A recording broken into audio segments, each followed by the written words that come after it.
Welcome back to the final episode of Key Messianic Prophecies, a podcast brought to you by Telios, private 501c3 nonprofit foundation dedicated to the research and accurate teaching of the Bible, founded by Bill and Jeanette Stewart.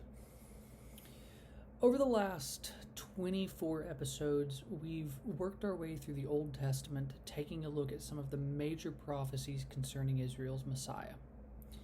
We've also looked at particular instances in the New Testament which reference those prophecies and point to the specific historical figure of Jesus of Nazareth as that messianic figure.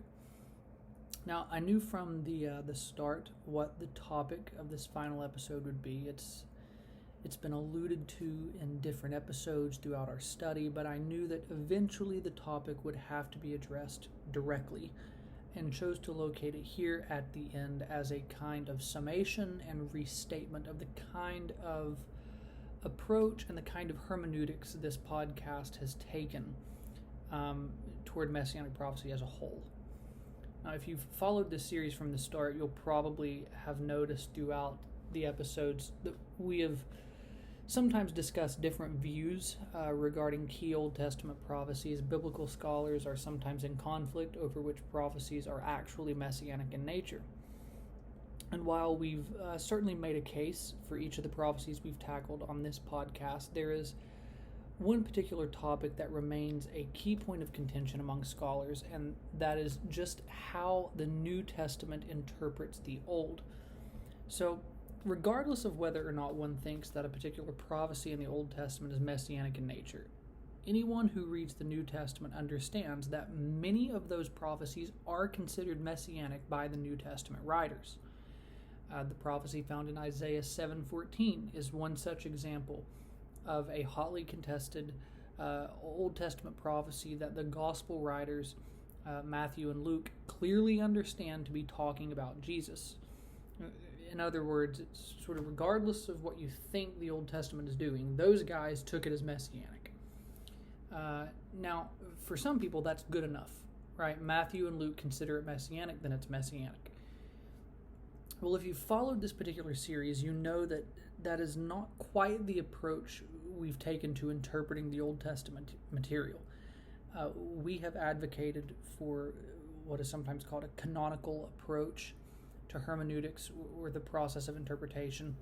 And all that means is that we believe an Old Testament prophecy is messianic in nature within its own context. In other words, even if the New Testament had never been written, thereby confirming, in a sense, the messianic prophecy, the prophecy itself would still be considered messianic because there is precedent in the Old Testament itself for the coming of the Messiah. Now, the difference between the views is subtle but very key, because what will sometimes happen in these kinds of discussions is the suggestion that the New Testament writers, what they are doing is not recognizing that certain Old Testament prophecies are messianic in nature.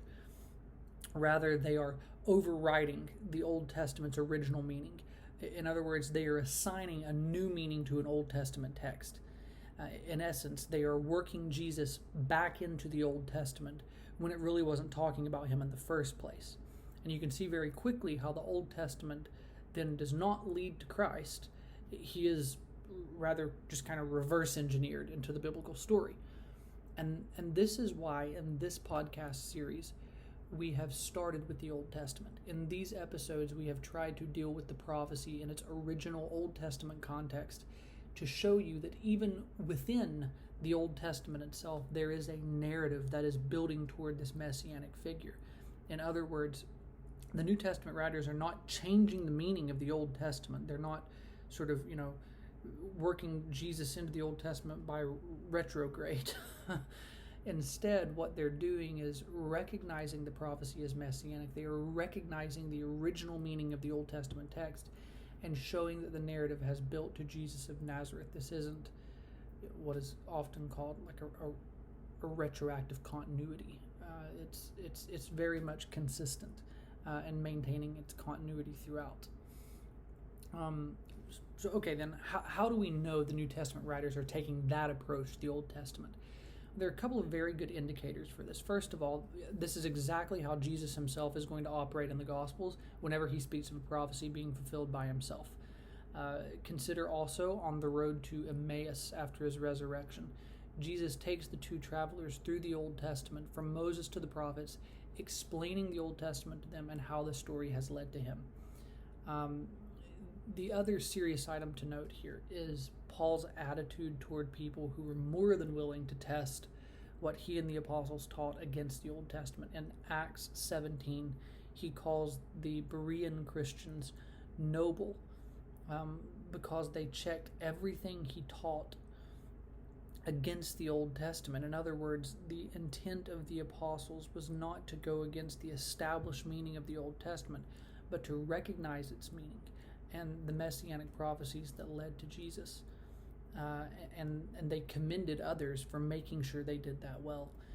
So this speaks to their intent not to overwrite or change the Old Testament in any way, but to remain in lockstep with it the entire way. This is so much the point of contention between them and often the Judaizers or the Pharisees in the New Testament. It very much is a fight over hermeneutics and who is reading the Old Testament the right way. Now, what all of this really means is that it's actually pretty difficult to interpret the New Testament accurately without the Old. That is why so much of the New Testament, especially the letters written by Paul, reference the Old. And if you have the meaning of the Old Testament construed, it's really going to affect your interpretation of the New as well. And many Christians will run into this problem when trying to read the New Testament. They will attempt to read the New Testament without really having any understanding of the Old in its context, and become confused about the way the New Testament writer is applying the Old. The book of Revelation is notorious for this. You see language all over Revelation that you haven't seen in the New Testament, but is all over the Old Testament. And to try to divorce it from that is going to create some serious dissonance in interpretation. And all of that is why in this podcast we have always tried to deal with the Old Testament prophecy in its context, and only after we have done so, we then look to the New Testament to see how Jesus fulfills those prophecies. Well, that's all I've got. Thank you for joining us for this podcast series. Once again, Key Messianic Prophecies has been brought to you by Telios. I have been your host, Cole Burgett, and I thank all of you who have listened through this series. It was never meant to be exhaustive, but simply meant to give you a framework for thinking about Messianic prophecy. And I hope, if nothing else, we've inspired you to search the Scriptures even more diligently. Thanks for coming along for the ride.